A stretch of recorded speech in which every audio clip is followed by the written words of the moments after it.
Je m'appelle donc Guy Gilotto, vous l'avez indiqué, j'ai 54 ans, je suis marié, j'ai 3 jeunes femmes comme filles maintenant, donc je suis professeur de géographie au niveau professionnel. Et je suis donc devenu bourgmestre il y a maintenant 7 ans.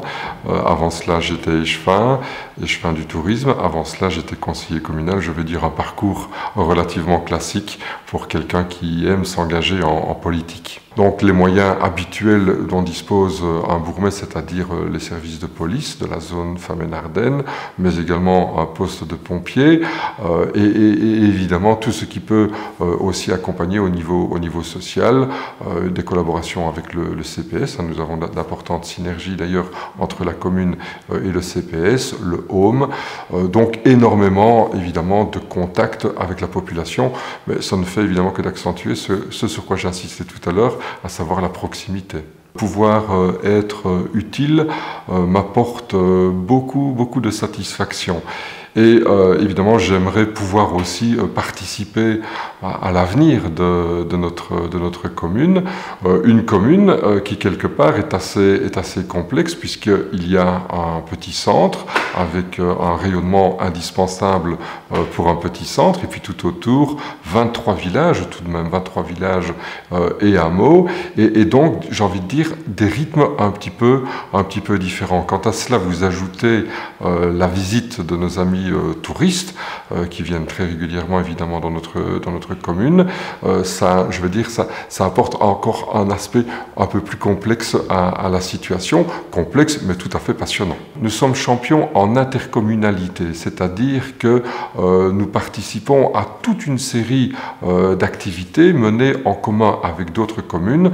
J'ai envie de citer tout d'abord, puisque nous sommes dans une ville et une commune touristique, bien entendu la Maison du Tourisme, une nouvelle Maison du Tourisme, le Parc naturel des Deux Ourtes, 6 communes, et le GAL, enfin toute une série d'intercommunalités par lesquelles eh bien, nous faisons plus que d'exister, nous confirmons notre existence. Et bien entendu, nous allons trouver dans chaque intercommunalité des éléments qui nous sont indispensables pour notre propre développement. Un nouveau PCDR, Plan communal de développement rural, par lequel nous allons pouvoir revenir à la rencontre de la population par rapport à des projets qui viseraient peut-être à améliorer un quartier, estomper une difficulté, citer également une importante opération de rénovation urbaine. On évoque un investissement de 27 millions d'euros sur le centre-ville, en vue notamment de créer du logement, d'importants lotissements, puisque vous parliez de la faible densité de population. Nous sommes tenus de provoquer une concentration, j'ai envie de dire, pour que par ailleurs la faible densité reste un atout. Malheureusement, sur le centre de la Roche, en Ardennes, entre les deux versants de la vallée, nous n'avons pas beaucoup d'espace. Donc nous allons constituer un logement, les premiers lots seront bientôt à vendre. Nous avons l'intention de constituer un deuxième lotissement très proche du centre-ville sans pour autant porter nuisance à la qualité paysagère. Et par l'opération de rénovation urbaine dont je vous parlais, il y a évidemment la possibilité de créer 159 logements. Je suis assez précis en indiquant 159, ça aurait pu être 162, mais il se fait que c'est 159. Alors bien entendu, l'enseignement reste une grande préoccupation. Nous avons en notre commune deux établissements d'enseignement secondaire. Nous avons de l'enseignement primaire et maternel dans les 3 réseaux. Nous nous occupons bien entendu de l'enseignement communal, renforcer la polarité des villages par rapport aux autres villages et hameaux qui en servent est donc une nécessité par laquelle nous passons par l'enseignement, la qualité, et nous sommes en train de terminer un établissement scolaire sur Orto, avec là aussi une toute nouvelle capacité.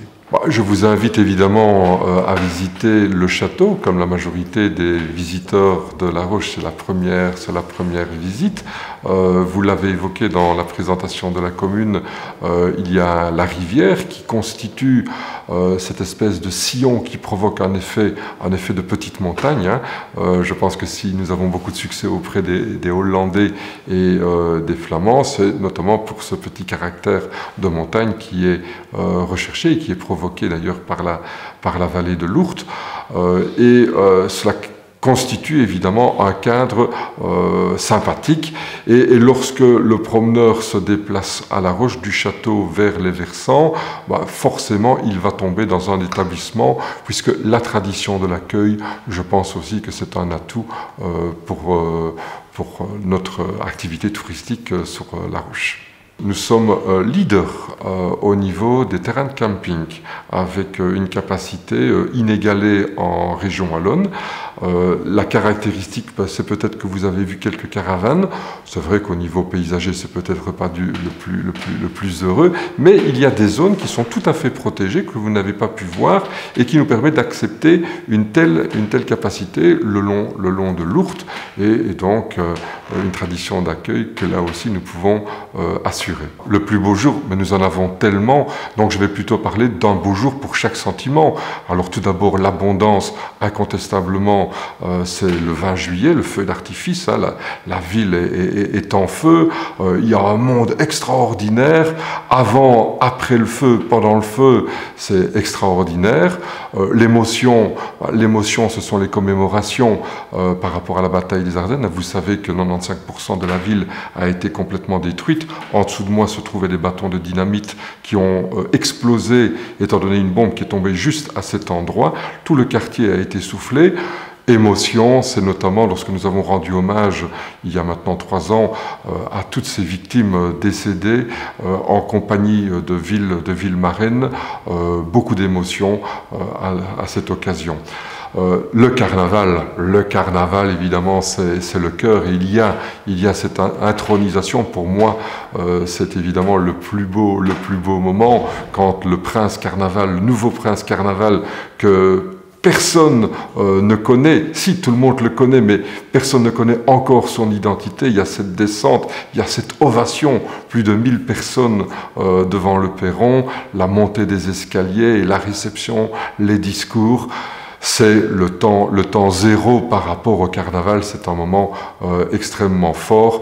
Il y a évidemment tous les événements qui sont liés au carnaval, les cochonailles, on se retrouve dans le château et on boit un verre, allez peut-être un deuxième, et nous avons évidemment toute la nourriture qui va avec, et c'est évidemment une nourriture qui est extrêmement typée. Puisque nous parlons de nourriture, il y a bien sûr le Festival de la Soupe. Alors le Festival de la Soupe parle avec tellement d'émotion d'un produit qui parle, qui n'aime pas une bonne soupe. Et cette idée du Festival de la Soupe que nous avons été chercher dans les Cévennes, en France, dans la ville de Florac, que nous avons importé, est un grand succès également, hein. En général, nous avons beaucoup de chance avec le temps à la fin du mois de septembre, et ensemble, on peut concourir ou participer au concours qui permettra de définir quelle est la meilleure soupe, et donc d'en déguster des dizaines pendant ce week-end de la fin du mois de septembre. Le futur de notre ville, je le vois évidemment par rapport à son évolution touristique. Tout à l'heure, je parlais du camping. Je suis assez heureux de voir que des exploitants sont en train de réfléchir sur d'autres méthodes par rapport à l'hôtellerie en plein air. Quelle est finalement la capacité d'accueil qui permet d'accueillir avec de nouvelles tendances. Dormir sous les étoiles, je pense qu'on y aspire tous, mais avec un confort qui est différent.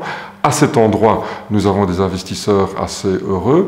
Le groupe Lamy qui vient de s'installer dans le centre de Borzé, centre nature qui était bien connu, qui ne rencontrait plus le succès d'antan. On nous annonce pratiquement 200 chalets qui devraient être construits dans un site assez unique, avec des techniques de construction tout à fait différentes des années 70. Hein. Le bois fait son grand retour, donc tant au niveau esthétique qu'au niveau, là aussi, de la capacité d'accueil, c'est une excellente chose. Et évidemment, nous réfléchissons, et nous avons une petite idée, mais il est un petit peu tôt pour dévoiler cette idée, sur un élément locomotive par rapport à l'activité touristique, faire venir plus de monde à La Roche afin que tout le monde puisse en bénéficier, et je pense en particulier aux commerçants du centre-ville. Donc je pense qu'il est important de préciser que l'activité touristique a trois effets. Un effet direct, évidemment, pour le secteur hôtelier par exemple, des effets indirects et des effets induits. Parmi les effets induits, il y a notamment le secteur de la construction. Le secteur de la construction et toutes les activités économiques qui peuvent graviter autour. On n'a pas le sentiment de vivre grâce à l'activité touristique, mais voilà, le chauffagiste doit intervenir à un moment donné. À ce niveau-là, je voudrais notamment préciser l'existence chez nous de la zone d'activité économique de Vecmont depuis maintenant quelques années. Nous avons là, grâce à Idelux, deux halls relais pour accueillir de jeunes entrepreneurs qui n'auraient pas encore d'immeubles modernes à se mettre au-dessus de la tête. Donc, la zone d'activité économique de Vecmont. Vous précisez également que nous sommes dans une commune extrêmement rurale, hein, l'agriculture est encore bien présente. Je constate à cet endroit une belle évolution, notamment au niveau de la diversification. Et une diversification que nous soutenons. Nous avons d'ailleurs au niveau communal une ASBL qui fait plus que de s'intéresser, qui soutient tant qu'elle peut évidemment l'activité agricole, une ASBL que nous subventionnons à hauteur de 40 000 € chaque année. Et enfin, vous l'avez aussi indiqué, le caractère forestier, la moitié de la forêt, ou plutôt la forêt couvre la moitié du territoire et cette moitié de forêt est propriété de la commune. C'est donc un atout extrêmement important, des recettes très importantes et nous prenons particulièrement soin de notre forêt à laquelle nous sommes vraiment attachés. Sincèrement, je pense que vous pouvez me poser toutes les questions.